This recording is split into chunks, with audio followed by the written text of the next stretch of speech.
So guys, for the first step, if you have Google Chrome on your desktop, you just want to delete it from your desktop. So right click on Google Chrome and then click on delete. And now once you've done that, now we're going to head over to search and type in Google Chrome again. Now you want to right click on it and then click on open file location. And now you want to find Google Chrome right here. You want to right click on it and then click on copy. And now you just want to paste it to your desktop again. So right click on your desktop and then click on paste. Now you're going to have Google Chrome again.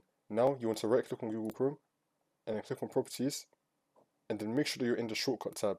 And now once you're on this, you want to head over to where it says target and then at the very end, and then when you get to the very end, you want to put a space after the quotation mark and then you want to type in -no-sandbox and then click on apply and click on OK. And now the problem should be fixed. You can just open up Chrome and there you go. If the problem is still not fixed, then you want to head over to search and type in add or remove programs. Click on it.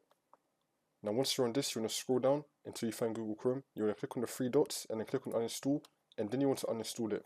Then you just want to re-download it again. Once you re-download it again, you just want to restart your computer and then the problem should be fixed.